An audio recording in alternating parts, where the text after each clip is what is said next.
Imagine this. You can live a healthy, vital, energetic life well past the age of 100. How close are we? Well, science is close to giving a second century of life to everyone through everything from radical cutting-edge technology to simple changes in how you eat. And Dr. Mehmet Oz, the Oprah Show health expert, is going to be doing a full episode with her on this revolutionary topic tomorrow. But he sat with us right here and is giving us a sneak peek. It's a little known fact that Dr. Mehmet Oz is actually 180 years old, but he is here today to tell us that. Hello. How are you? Okay, let's get started. Are you saying we're actually looking at the possibility that 99 is the new 50? It is a true, and in fact, what we're really talking about is this whole concept of extreme longevity. Okay, what do we know for sure today that we can do? Well, first of all, we know there's a chemical called sirtuin that tells the body to live longer. Then what's the best mechanism? It turns out that if you take rodents and you cut down their caloric intake, it's called calorie restriction, by a third, they'll live a third longer. Imagine that. And humans who are doing calorie restriction, when they're studied, show a rejuvenation of their arteries, of their hearts. They actually begin to behave like they're younger than they really are. Okay, talk to us calories then. What does that mean to cut for a human? How many calories can you have a day and how many should you cut back? Well, most of us can't cut a third of our calories. That's impossible. But the good news is that you can cut 15% of your calories out and you can still get most of the benefits. So I did a little experiment with you, Diane. Yes. Right? As beautiful and as suave and youthful as you are, I figured you're doing something right. So I thought you're probably taking in about 2,000 calories a day. So if I cut 15% of that out, and if you look at the table next to you, this is an example of what calorie restriction would look like for you. So you have without that, without the soda and the donuts. And I point that out because if I add the soda and the donuts, that total table is now 2,000 calories. But just cutting out those two items, which are nutrient empty, calorically rich, will get you to the 1,700 calories. So you've got salmon there, you've got fresh vegetables, you haven't got a potato, but there's no cream on it.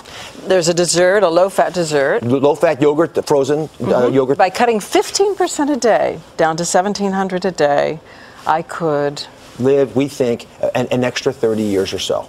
But that same chemical sirtuin can be turned on with other mechanisms. And one of them is one you're going to want to hear about. A lot of folks know that red wine has been purported to be good for you. Well, it turns out that red wine is red because of a chemical in it called Resveratrol. And so one of the ways that we think red wines benefit health is by turning on that same anti-aging chemical. Oh, really? But how much? Because we keep hearing the conflicting studies that if you drink more than 7, 8, 9, 10 glasses of wine a week, you're at increased risk for some cancers, women especially. Well, for women, I would not drink more than a glass of wine or any alcohol a day. And for men, you can get a little bit more than that. Pills of resveratrol make more sense. But again, I want to warn everybody that we don't have a ton of information about this. In humans, we're not going to for another few decades. But taking proactive steps today could give us that extra longevity. Okay, in the near future, big breakthroughs in living longer. So the big deal for me is to move even beyond things you can do for yourself and talk about what technology can offer to us. I want you to come over. I got a little secret for you. All right. So on this table, we did a little science experiment. And we're talking here about tissue regeneration. So imagine that you're a classic car, right? And a part of you breaks. You don't want to discard the car. What you really want to do is fix the broken parts. So what does that look like to you?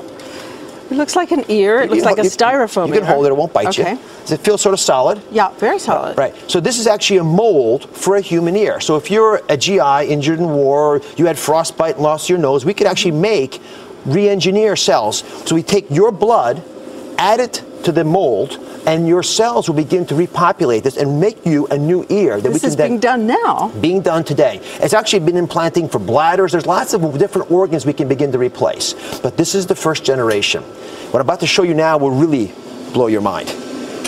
And this is the example. If you hold this, this is a scaffold of an artery made from pig tissue. Right? Now, if I take that, you can see through, you can use it as a straw.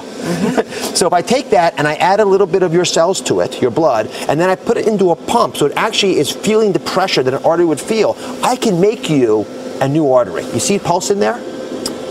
No kidding. And look at this. This is the same technique done with a valve. And if you look from up top here, take a look from up top, you can see the valve open and close.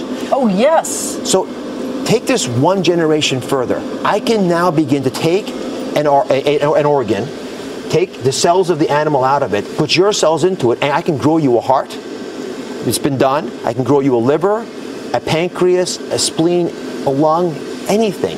And this technology for recreating organs for us is going to give us that booster rocket into the second century of life. So if calorie restriction and new insights about how chemicals like resveratrol could turn on systems for anti-aging in your body fail, and something breaks, you can replace it. Replacement parts when your warranty is getting a little old. And how soon, realistically, before you think a pancreas or something complicated like a liver could be ready for replacement, your own cells? Single-digit years.